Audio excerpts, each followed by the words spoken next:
أعوذ بالله من الشيطان الرجيم بسم الله الرحمن الرحيم الحمد لله رب العالمين والصلاة والسلام على سيدنا محمد وعلى آله وصحبه أجمعين. So welcome all to our fourth and final installment on this piece on the 20th Flash on sincerity. So inshallah we will try to cover the remaining three causes we had covered. So there were these 7 causes behind the disunity among the believers and the apparent unity in the disbelievers. And inshallah, we had covered first through fourth in the first through 1, 2, 3, 4 in the 3 sessions that we had. And in our 4th session now, we will try to go through the remaining 3. Of course, we won't have time to fully cover all of them. The last one, I'll probably just read through it. But inshallah, so that people are exposed to all 7, I still have it on my slides. So I'll start with this quick summary that I had been sharing in the past few sessions. Again, these 20th and 21st flashes, there are 2 flashes in the book, the flashes in the Risale-i Nur collection, and both of them provide insights on how to keep sincerity intact in when we serve the cause of belief and religion.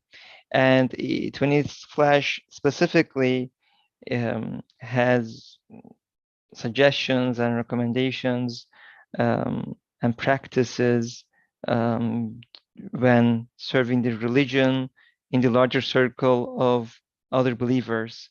And there's a question that I'll repeat, but there are 7 reasons that explains first, again, why current disunity that we see among believers is not really a sign of any fundamental weakness or weakness in fundamentals of the religion, so that it again reassures that there is nothing fundamentally wrong with our belief system or how we believe or the believers themselves. Secondly, what are the cures? What the cures to this disunity, and why we actually need to unite in this age where belief in one God, in Allah, is under attack. So today, inshallah, we'll have Colin Abi again with us, and we'll have Muammar Abi, doctors, turnaround doctors, Dr. Avcı, Muammar Avcı from Connecticut, inshallah, will be joining us. And I am Mustafa, again from Boston, and I'll be moderating this final session of this series, inshallah. So again, I'll repeat the question that was in the beginning of this 20th flash, Bismillah ar-Rahman ar-Rahim, and the ayah, the verse, and the hadith as well. Bismillah ar-Rahman ar-Rahim. Inna anzalna ilayka al-kitaba bil-haqq fa'budullaha mukhlisan lahud-din ala lillahi dinul khalis. Bismillah ar-Rahman ar-Rahim, in the name of Allah, the merciful, the compassionate. Verily, we sent the book down to you in truth, so worship Allah in sincerity, for Allah's is sincerely practiced religion. And there's this hadith, هلك الناس إلا العالمون وهلك العالمون إلا العاملون وهلك العاملون إلا المخلصون والمخلصون على خطر عظيم. All men will perish except the scholars, and all scholars will perish except those who act in accordance with their knowledge, and all of them will perish except the sincere, and even the sincere are in great danger. Again, this hadith is guiding us to sincerity and helping us and teaching us that is a thin line, as we discussed in previous sessions, that keeping sincerity and not losing it and gaining it is a really thin line. The question that we had tried to find answers in the past 3 sessions, and inshallah this session as well. The above verse and hadith demonstrate together how important the principle of Islam is sincerity. An important and astounding question. Why is it that while the worldly and the neglectful and even the misguided and hypocrites cooperate without rivalry, the people of religion, the religious scholars, and those who follow the Sufi path oppose each other in rivalry, although they are the people of truth and concord. Agreement belongs in reality to the people of concord and dispute to the hypocrites. How is it that these two have changed places? The answer: we will set forth 7 of the extremely numerous causes of this painful, disgraceful, and awesome or astounding situation, one that causes the zealous to weep. Um, and again, out of these 7 causes, we had covered 1 through 4. So inshallah, I'll start with the 5th one. And I'll read inshallah this, and then I'll ask the panelists for their comments. 5th cause. And just as a initial warning, I've basically abridged some of these a little bit, just without hopefully costing the meaning too much. But for the full text, I refer you to the book Flashes, 20th Flash specifically. So any time that you see these 3 dots means there is something in between here in the actual text. 5th cause: dispute and disagreement among the people of guidance are not the result of weakness, and the powerful union of the people of misguidance is not the result of strength. Rather, the lack of union of the people of guidance comes from the power that results from the support provided by perfect belief, iman kamil. And the union of the people of neglect and misguidance comes from the weakness and impotence they experience as a result of their lack of any inward support. The weak form powerful unions precisely because of their need for union. Since the strong do not feel a similar need, their unions are weak. Lions do not need union like foxes and therefore live as individuals, whereas wild goats form a herd to protect themselves against wolves. The community and collective personality of the weak is strong, and the community and collective personality of the strong is weak. The people of truth submit to and place their reliance in the firm source of support that is belief in Allah. Hence, they do not present their needs to others or request aid and assistance from them. If they do sometimes make the request, they will not adhere to the persons concerned at all costs. But the worldly ignore in their worldly affairs the true source of support. They fall into weakness and impotence, and experiencing an acute need of assistance, come together, sacrificing themselves wholeheartedly. The people of truth do not recognize and seek the true strength that is to be found in union. Hence, they fall into dispute as an evil and harmful consequence of this failure. By contrast, the people of misguidance and falsehood perceive the strength to be found in union by virtue of their very weakness, and thus acquire union, that most important means for the attainment of all goals. The cure and remedy for this disease of discord among the people of truth is to make one's rule of conduct the divine prohibition contained in the verse, وَلَا تَنَازَعُوا فَتَفْشَلُوا وَتَذْهَبَ رِيحُكُمْ. Do not fall into dispute, lest you lose heart and your power depart. And the wise divine command for social life contained in this verse, وَتَعَاوَنُوا عَلَى الْبِرِّ وَالتَّقْوَى. Work together for the sake of virtue and piety. One must further realize how harmful the Islam dispute is and how it helps the people of misguidance to triumph over the people of truth, and then wholeheartedly and self-sacrificingly join the caravan of the people of truth with a sense of his own utter weakness and impotence. Finally, one must forget his own person, abandon hypocrisy and pretension, and lay hold of sincerity. So this was the 5th cause. As you might have seen, whoever has read this before, I skipped a part that supports some of these arguments about how weakness leads to a more strong union. Again, I refer you to that full text for that.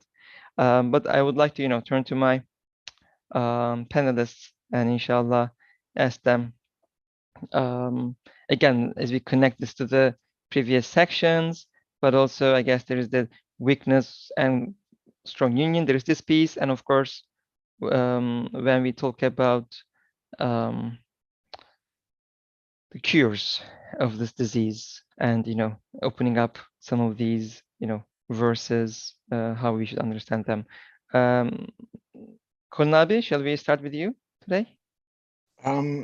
Yeah, you can if you want, if you wish. Bismillah. Really, there is a paradox here, isn't there? Because strength appears to come from firm belief, and unfortunately, this tends to elicit a feeling of not only self-sufficiency but self-satisfaction. We feel that we are leaning upon the pillar of the whole cosmos, our creator, and therefore it seems to free us of need for any other kind of support, because how can you support me when I'm supported by my creator? And that's all well and good, and there is a power in belief, but we lose the point, we miss the point if that is our approach, because that kind of approach tends to dissuade us from making alliances with others, because we think we don't really need to, as Ustad Nursi points out. But the fact is that even with the power of belief, the power that exudes from belief, we are fundamentally weak. We are existentially weak. And however strong our iman might be, as agents, we are fundamentally impoverished and impotent. And I say it's a paradox because we sort of feel or sense the power that comes from belief, the glory, the heshmah that comes from belief.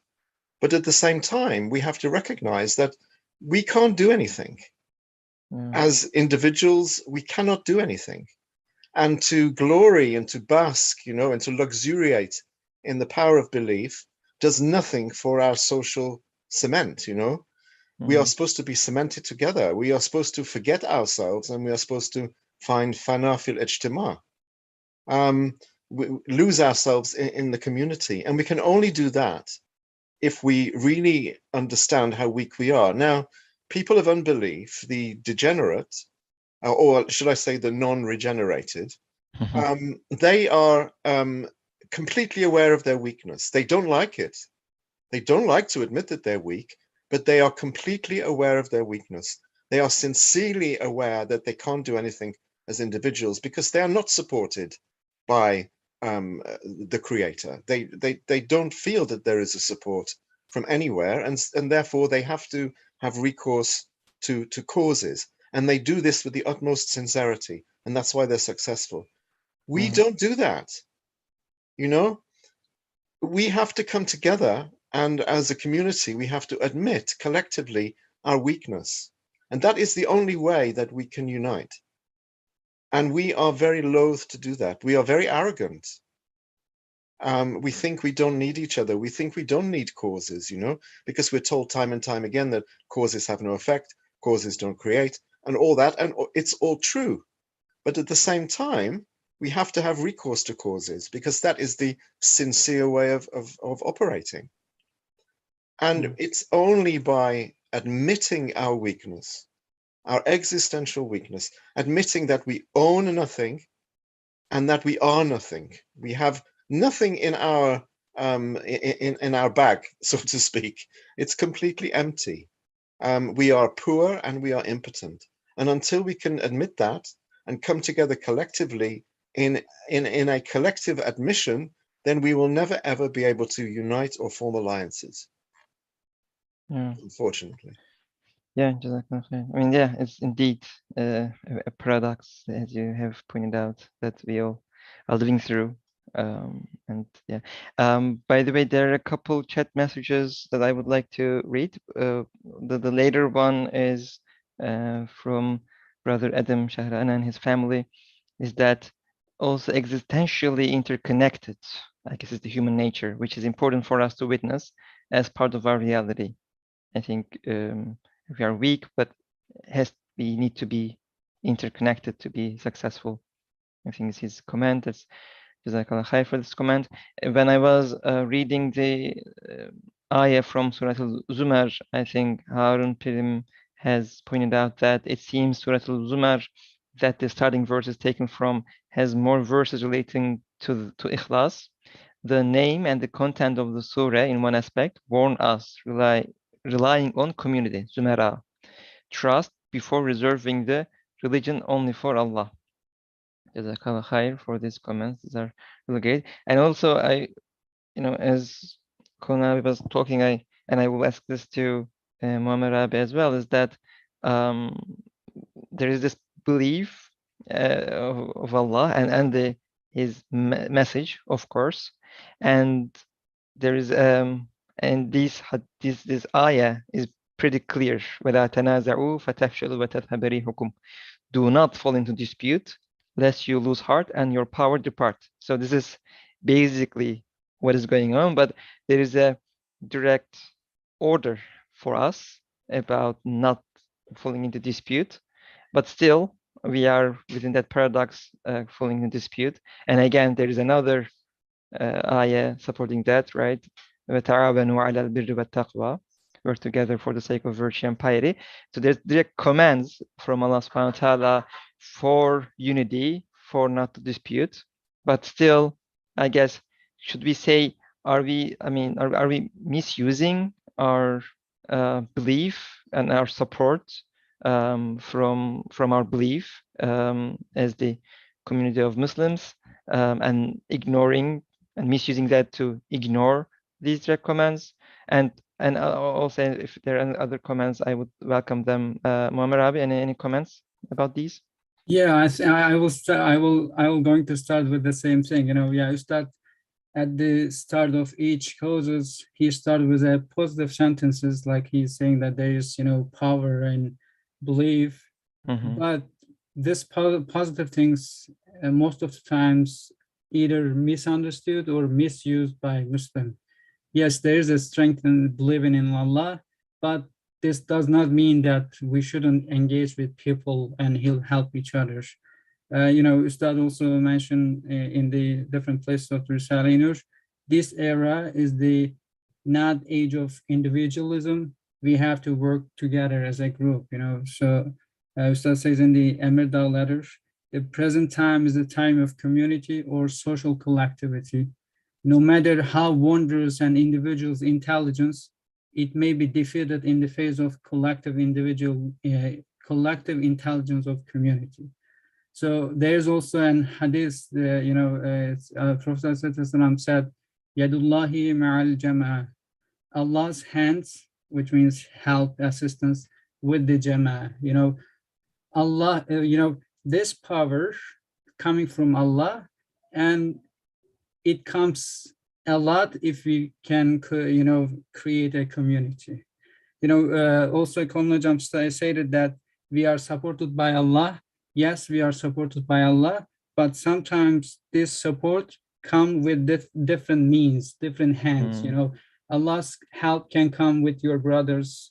Allah's can come with the rain. So yeah, Allah sending that power, but Allah uses some means as well. So we should also accept those means.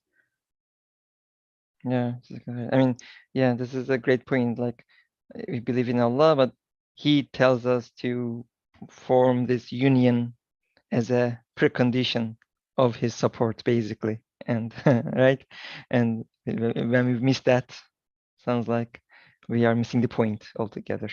I think Muammar makes a key point there, the most important point, because we tend to think that Allah is Al-Qadir, He is the powerful one, but His power comes through manifestation, for us, that is. Of course, He doesn't need His causes, He doesn't need His angels, He doesn't need His creation to manifest His power. We need those things. We can only understand those things, His power through manifestation. So if we think that Allah is on one side and the creation is on the other side, then we make a very, very false demarcation, and we see double. Relying on the community is relying on Allah. Relying on causes while realizing that causes don't create, is relying on Allah. There is a thin line there again between belief and between unbelief, between belief and associationism, shirk. But it's a thin line, but it has to be walked. We have to become very adept at walking that thin line. And this point made that Brother Muammar made is I think the key reason why we fail. Yeah. Yeah, indeed. This is very important. Thank you. By the way, there are a few more comments on the chat. I would like to read those before going into the next course, inshallah.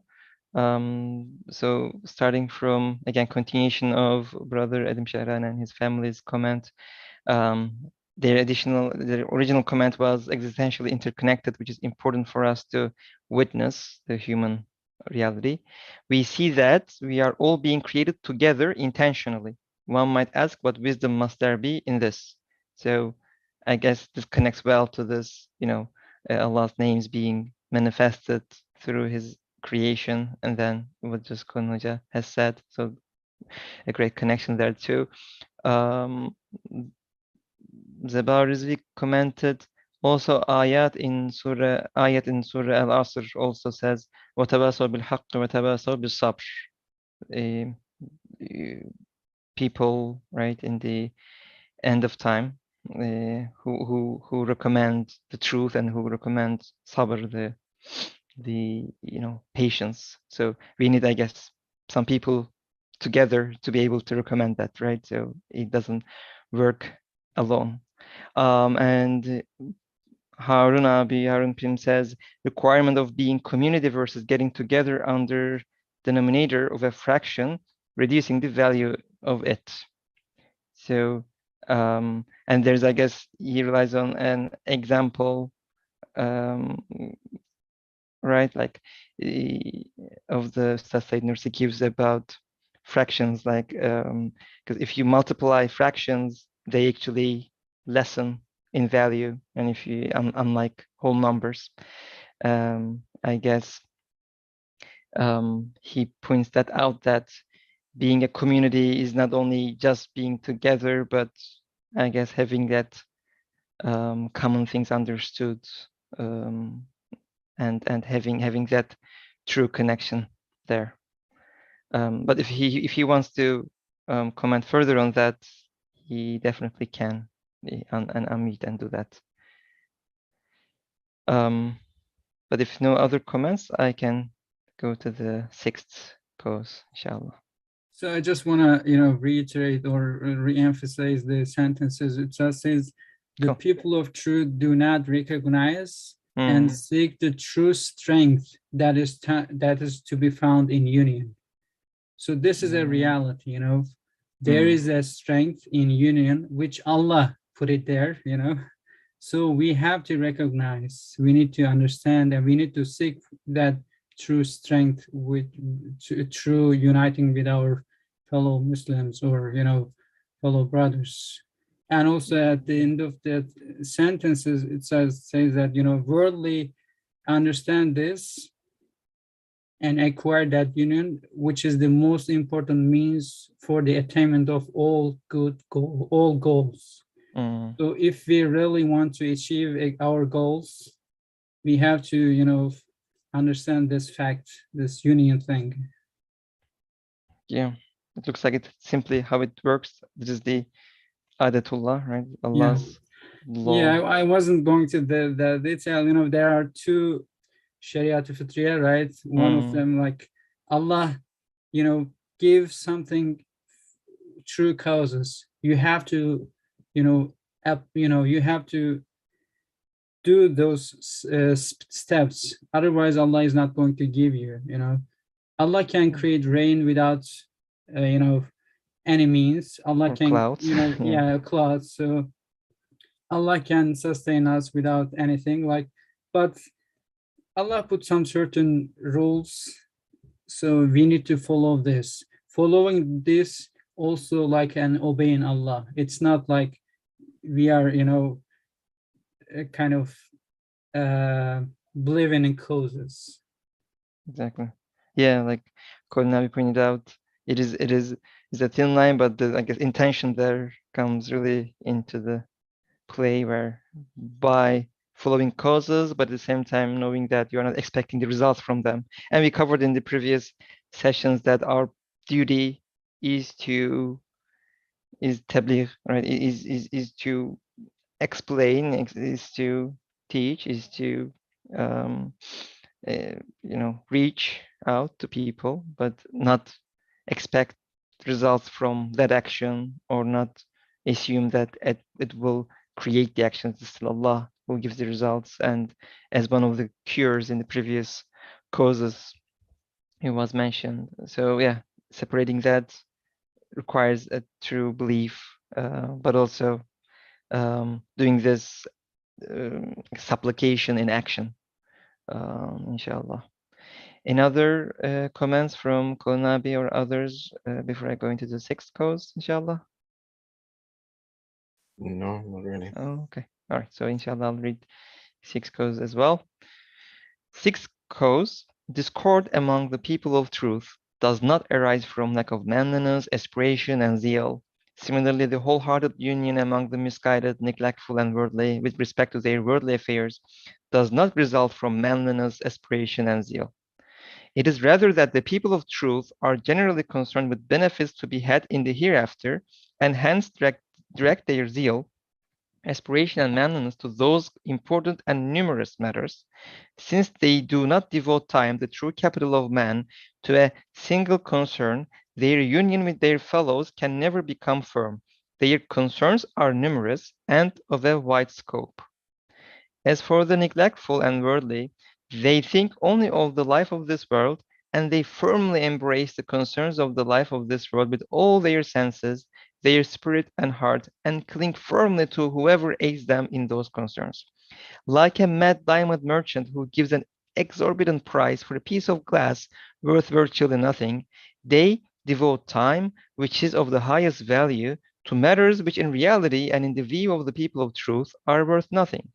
Paying such a high price and offering oneself with the devotion of all the senses will naturally result in a wholehearted sincerity that yields success in the matter at hand, so that the people of truth are defeated. O people of truth, O people of the law, Sharia, people of reality, and people of path, Sufi path, all worshipping Allah. Confronted by this awesome disease, this astounding disease of discord, overlook each other's faults. Close your eyes to each other's shortcomings. Behave according to the rule of courtesy established by the criterion that is the Quran in the verse. وَإِذَا مَرُّوا بِاللَّغْوِ مَرُّوا كِرَامًا. When they pass by error, they pass by it with honorable avoidance. Regard it as your primary duty, one on which your state in the hereafter depends, to abandon internal dissension when attacked by an enemy from the outside, and thereby to deliver the people of truth from their abasement and humiliation. Practice the brotherhood, love, and cooperation insistently enjoined by hundreds of Quranic verses and traditions of the Prophet ﷺ. Establish with all of your powers a union with your fellows and brothers in religion that is stronger than the union of the worldly. That is to say, do not fall into dispute. Do not say to yourself, instead of spending my valuable time on such petty matters, let me spend it on more valuable things such as the invocation of Allah, dhikr, and reflection, fikr, than withdrawing and weakening unity. For precisely what you imagine to be a matter of slight importance in this moral jihad may in fact be very great, in just the same way that under certain special and unusual conditions, the watch kept for 1 hour by a soldier may be equal to a whole year's worship. In this age, when the people of truth have been defeated, the precious day that you spent on some apparently minor matter concerning the moral struggle may be worth 1,000 days, just like the hour of that soldier. As long as the result is Allah's pleasure and the substance employed is sincerity, any such effort is great, not small. So inshallah, this was the sixth cause. And I think, the themes that I can get here to guide the discussion a little bit is the zeal that comes from belief or unbelief. But I think focusing is probably one theme that I can see here, like the worldly, focusing on this worldly affairs so firmly with all their senses. But I think for the believers, the scope can be rather wide, like, spanning on, like, everybody's trying to help everybody in every sense. And that is, I think, is one item that we can discuss, inshallah. And of course, what we can learn from this ayah about when they pass by error, they pass by it with honorable avoidance. And inshallah, we can, connect to those. So, this scope, I think this kind of came up in some of the previous discussions about, like, this, people of the world, the worldly people are basically focused on this world with all their senses, but at the same time, the believers seem like they are kind of distracted by multiple things almost. Is that the right way to see this? Like, what does it mean to devote time on one item? Because it also says later that, do not say to yourself, instead of spending my valuable time on such petty matters, what do we see as petty matters? And maybe we can give examples in these sections, in these parts as well. But also general thoughts. I don't know. Muhammad Abi, should we go with you first? Any thoughts about this 6 codes, inshallah? I mean, I think if Kolnavi give an example, it could be better. Then I can make comments. I don't have any example right now. Sorry. No, it's okay. It's okay. I mean, if you have other thoughts as well, you're welcome. Yeah, I mean, so, I think as a Muslim, as a student of Risale-i Nur, we shouldn't differentiate things like this is worldly, this is for the sake of Allah. For us, everything has to be for the sake of Allah, even if it's the small stuff that we are doing in the lab, or, if we look from this perspective, there is nothing such a thing small. Everything becomes, like, very important. I think it happens back in Turkey. They try to differentiate. You go mosque and pray there, and then forget your religion there. Come to the work and work like a worldly. No, this is completely wrong according to religion. We are in the presence of Allah every time, not just in the prayers, not just in the during the fasting. While we are doing the simplest thing, we have to think about Allah. We should do the simple things for the sake of Allah. If we really understand this, then there is nothing we call small or big, because if a small act accepted on the side of Allah, it goes to the heaven, right? It means it multiplied by the infinity. 1 by multiplied by infinity, 10 multiplied by infinity. So it doesn't matter how the little is the effort. If it is for the sake of Allah, it goes to the infinity. That perspective is great. Like, there's, for the real believer who does things with sincerity, I think the line, there is no like a line about this will help my hereafter, this will not help my hereafter. Anything that is done with that sincerity and with this for the sake of Allah is on account of the hereafter. That's a great perspective. Thank you, Jazakallah khair. Konabi, any comments about that, or about this this theme about, like, focusing on this world versus just hereafter, or this wide scope of the believers that we see? Yeah, I think one of the keys to understanding this, there's an allusion to it in the chat. Some Emre is asking, what does worldly mean? And Harun has given him a very good answer. He said worldly means any action without a good faith intention and not serving a vision connected to the hereafter. And I would add to that any act that is not worshipful, and that includes so-called religious acts which are done unthinkingly or are done out of habit. They become worldly acts. So it's attitudinal. There aren't a series of acts called worldly acts and a series of acts called religious acts. There's no such demarcation. There are acts which are done worshipfully and acts which are not done worshipfully. And the same act can have two different states, depending on our intention. The same prayer can be worshipful and can be unworshipful. So it doesn't matter if we see it if we see it in this particular way, then the small and the big are equal. If it's worshipful, picking up a pin from the road so that it doesn't stick in someone's foot as they're passing is as important as saving a whole town from a flood. It makes absolutely no difference. They're both worshipful acts, and neither one is more onerous or more impactful or more significant than the other, because when they're done with good intention and with a sense of worshipfulness, all acts are equal. So we shouldn't think that things are, beneath us because they're too trivial. We tend to trivialize things, Big things are important, small things seem to be trivial and not worth our attention. But again, this is because we're not seeing properly. We're seeing in a very consequentialist way. We have to try to see the way that for Allah, creating one thing is the same as creating everything, Everything is equally significant if it's done worshipfully.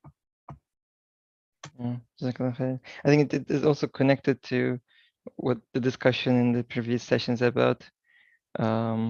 We think materialistically and serve religion in that way, unfortunately. And from that perspective, we fall into this error of demarking, I guess, worldly things versus, secular versus Yes, we do. That's true. religious things. And then in our lives as well. Sometimes I hear people justifying it. I hear people actually justifying, this is a worldly action and that's okay, you can do it. And then this is a religious action. I mean, it's crazy. Who made that kind of demarcation, we don't have such a thing. I just don't understand it at all. And then secularism capitalizes on this, of course. And I hear people also lauding and championing secularism as though it's something positive. This is the way to disaster for us. And if we go to this, I guess this kind of teaches, and this part, I think this last part of this section with the as we do this a lot, I guess, when they pass by error, they pass it by with honorable avoidance.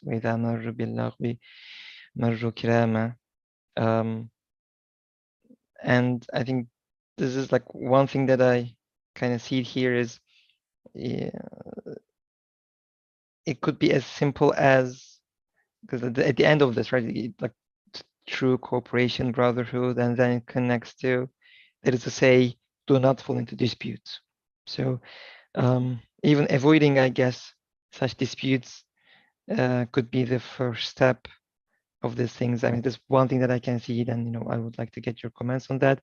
But also, I guess we kind of touched upon these, right? I mean, seeing certain things as petty matters.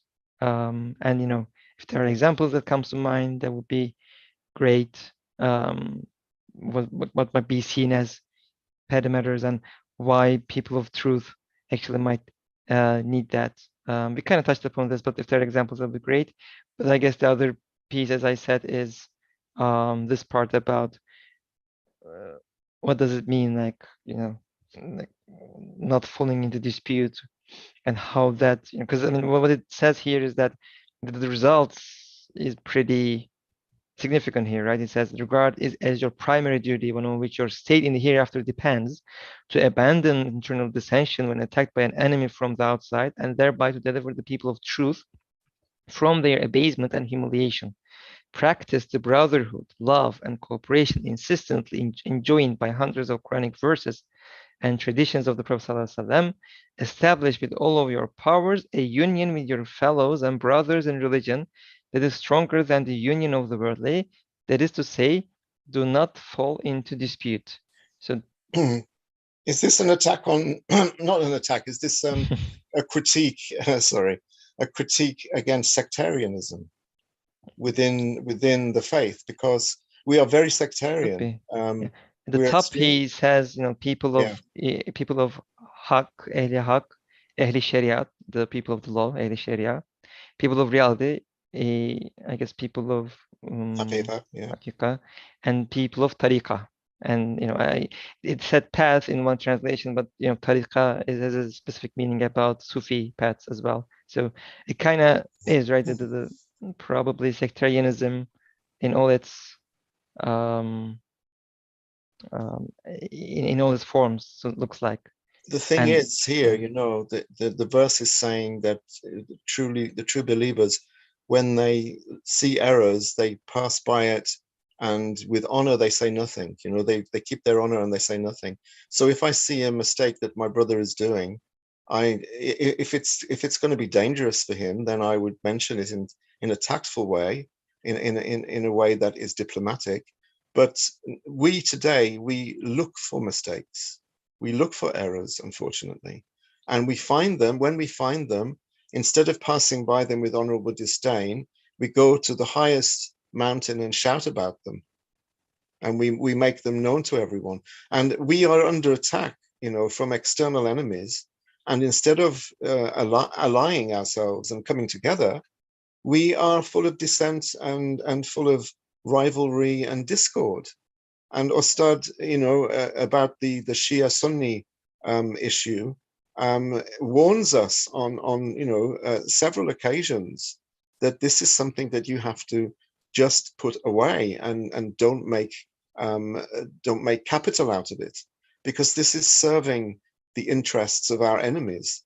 So even on that level, of Shia and Sunni, he says, look, we are all Muslims, we all believe, we should unite on those things which unite us. Don't look for mistakes. Don't look for errors. Don't look for heresy. Don't look for unbelief. Don't look for incorrect practice. But this is exactly what we do all the time. And we can't be united against external enemies when we are actually, picking the meat from our brothers' backs, through backbiting and through actually not backbiting, but just openly making takfir of people, which has become, a kind of fashion. You see it online all the time. And instead of passing by, we make it into a drama. Of course, we won't be able to have unity. It's impossible under those circumstances. Is it almost like there is a bigger purpose, larger purpose, and our, and I guess one trick of shaitan is that you are doing something truthful because you support what you believe in, almost, right, by warning that person. But at the other hand, it hurts that bigger purpose of union, because you break the union, especially like this. It is especially important, I guess, that he mentions at when attacked by an enemy from the outside, right? I think we are before the eyes of the whole world of unbelief, trying to point out these errors anyways, and use these things to, sow the seeds of dissension, and so, basically for, divide and conquer type of a thing. Is that why, like, there is that the bigger purpose should be that union, and from that perspective, these smaller any of these small differences is shrinks? Is that how we should understand this? Or if you don't want to comment. No, I think absolutely. I think I was waiting for Muammar to say something. Oh, okay. Muammar Abi, any thoughts on that? Or these things that we have discussed in the last 5 minutes or so? No, alhamdulillah, both of you put it very, very nicely. So I just want to, comment on that petty matters you asked before.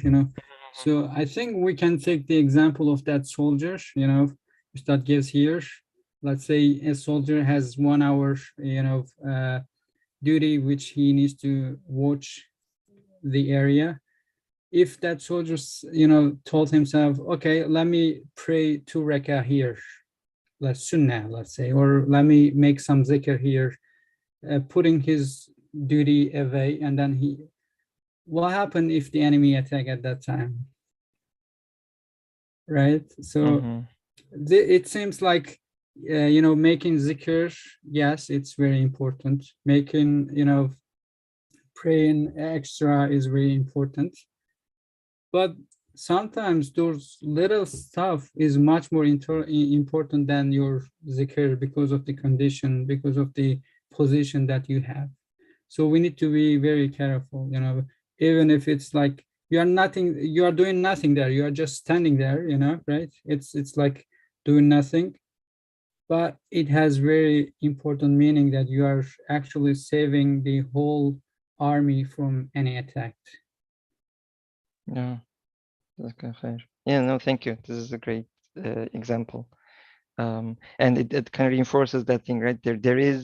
We are not in any time, right? The disbelief is, like, there's a common theme, I guess, that I see here, is that the disbelief, the world of disbelief is united, basically, and they are attacking Islam and belief altogether. And at that point, unity is the utmost importance. There are a few comments on the chat. I'll inshallah read that. And there's a question from Brother Adam and his family, which we can cover towards the end because it can get deeper. But first, I think from Mehmet Su, I respect everyone, but I understand this about dunyawi, worldly. Dunya means lower of the low. To me, worldly means low level perspective. Again, this is another explanation on the word worldly, dunyawi. Harun abi made a comment, Harun Pirim, it is quite interesting what Nursi offers as a remedy. Establish stronger union with your colleagues, meslektaş, if I understand correctly, the ones on the same path, I guess, besides brothers in religion. And I guess from responding to that perspective, Mustafa Altun has said, could it be a constructive and destructive approaches of using criticism? If yes, how Ustad describes it, I guess, or maybe a question there too. And I'll read Brother Adam's question so that we, have it, and then, but I'll read through 7th cause for reference, and then we can discuss this question and any other comments. The question is that I have a question that has come up for me personally. When we encounter other Muslims, both from Sufi leaning or Salafi leaning groups, who are critical or even entirely dismissive of the Risale-i Nur, what is a productive and useful way to respond? I don't know, maybe if someone wants to take that before I go into 7th cause, that's also fine, I guess. The people who tend to criticize the Risale haven't read it.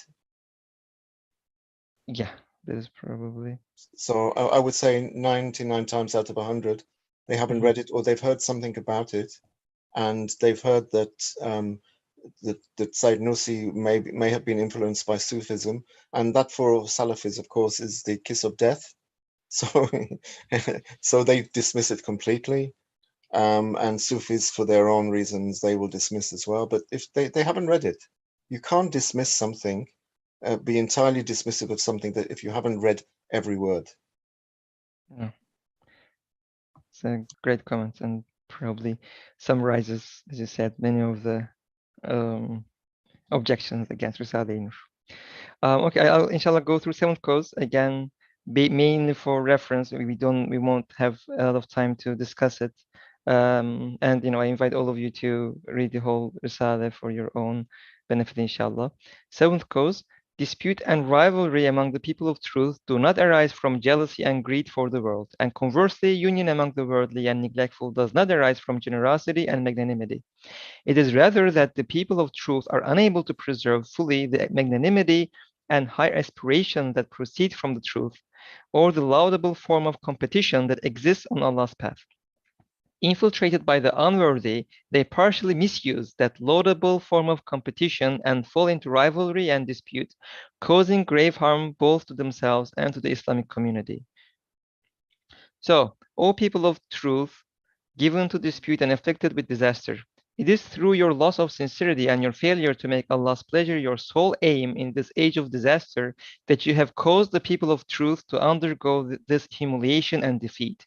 In matters relating to religion and the hereafter, there should be no rivalry, envy, or jealousy. Indeed, there can be none of these in truth. The reason for envy and jealousy is that when several hands reach out after a single object, when several eyes are fixed on a single position, when several stomachs hunger for a single loaf of bread, first envy arises as a result of conflict, dispute, and rivalry, and then jealousy. Since many people desire the same thing in the world, and because the world, narrow and transitory as it is, cannot satisfy the limitless desires of man, people become rivals of each other. However, in the hereafter, a vast paradise will be given to a single individual, and every one of the people of paradise will be perfectly satisfied with his share.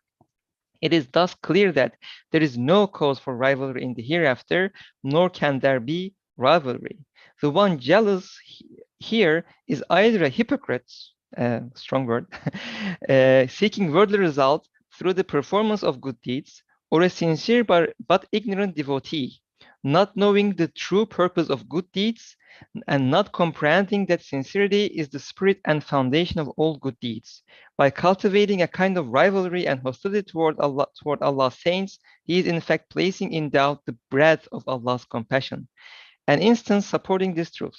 One of my former companions nurtured hostility to someone. His enemy's good deeds and sanctity were once favorably described in his presence. He was not jealous or upset. Then someone said, "That enemy of yours is courageous and strong." We saw a strong vein of jealousy and rivalry suddenly appearing in that man. We said to him, "Sanctity and righteousness bestow a strength and exaltation like a jewel of eternal life.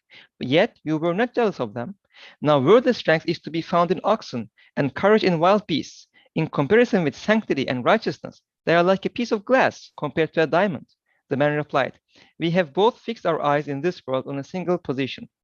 The steps that lead to it are provided by things such as courage and strength. It is for this reason that I was jealous of him. The positions of the hereafter are without number.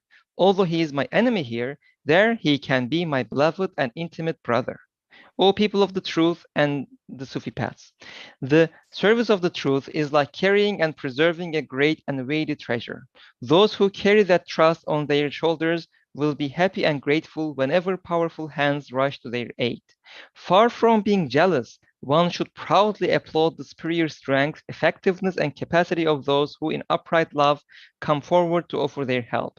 Why then look on true brothers and self-sacrificing helpers in a spirit of rivalry, thus losing sincerity?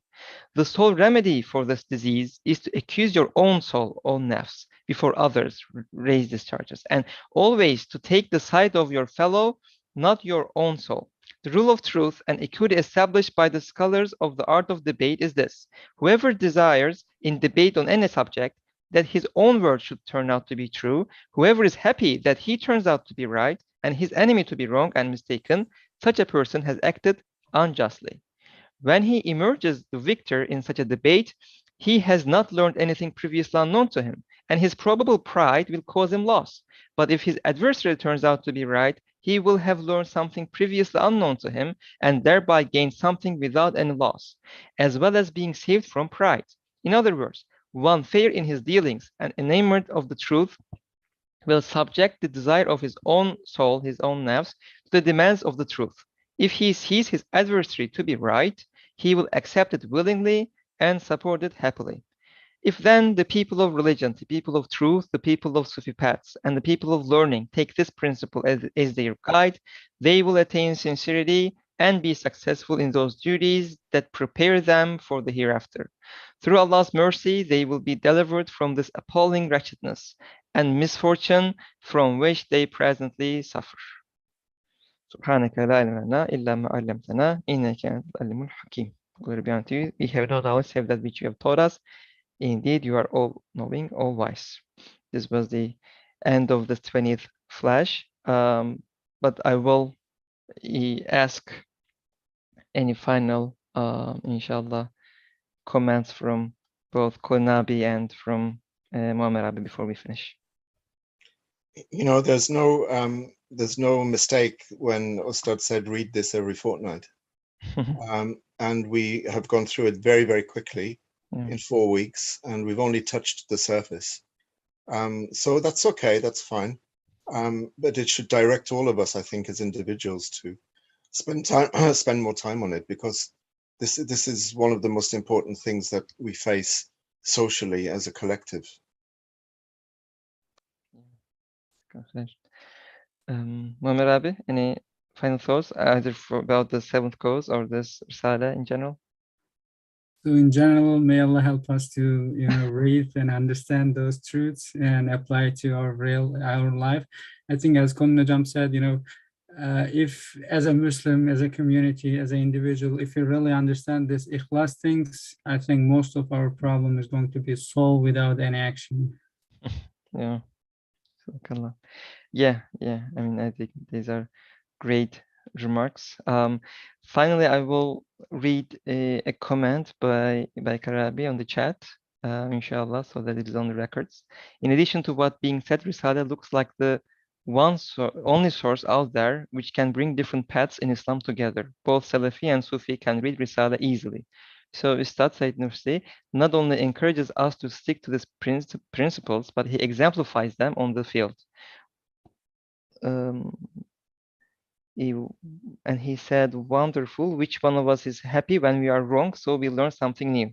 This example of this art of debate, right, is, I think he pointed that out, which is really interesting, but also profound and important. I guess this in a debate, learning something new is the idea, and not and being happy that you won an argument, I guess.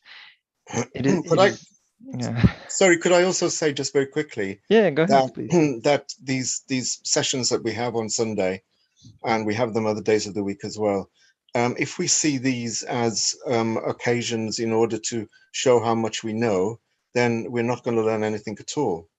If we're going to use them as occasions to come together and as a collective admit our weakness and our ignorance, then we will learn a lot.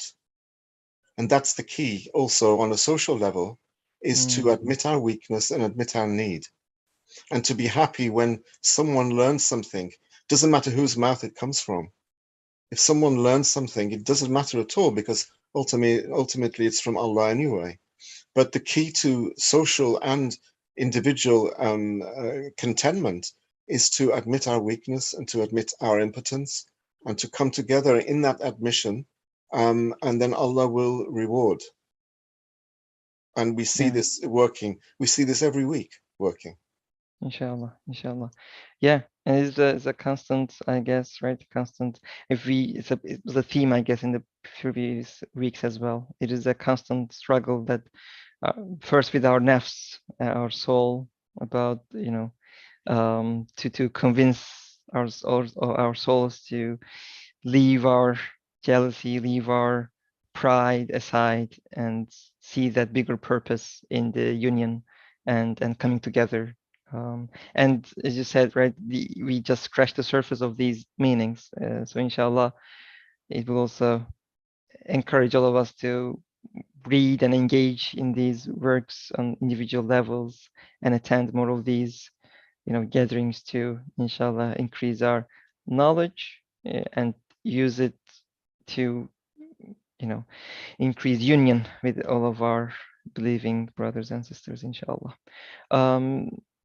Jazakallah khairul. Muammar Abi, would you like to end with a dua, inshallah? I think you can go ahead. You know, there is that dua at the end of 21st Flash. If you have that, you can do that. اللهم بحق سورة الإخلاص اجعلنا من عبادك المخلصين مخلصين. Oh Allah, for the sake of Surah Al-Ikhlas, make us among the sincere. And inshallah, you know, we haven't really discussed the difference between mukhlis and mukhlas, right? As these are interesting things. But inshallah, may Allah help us gain and preserve sincerity and always strive towards keeping sincerity, inshallah. So this marks the, you know, end of this 4 sessions of the on 20th Flash. Inshallah, we will have at some point another set of sessions for the 21st Flash, right, which is a continuation of this concept of sincerity. But inshallah, you know, it'll be some other set of sessions about that.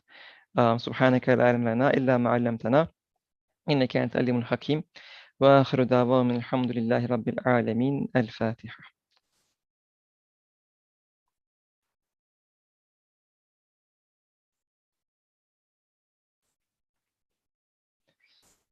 Jazakallah khair. Thank you very much. Jazakallah khair. Thank Thank you you very all. much. Inshallah. See you all next week, inshallah.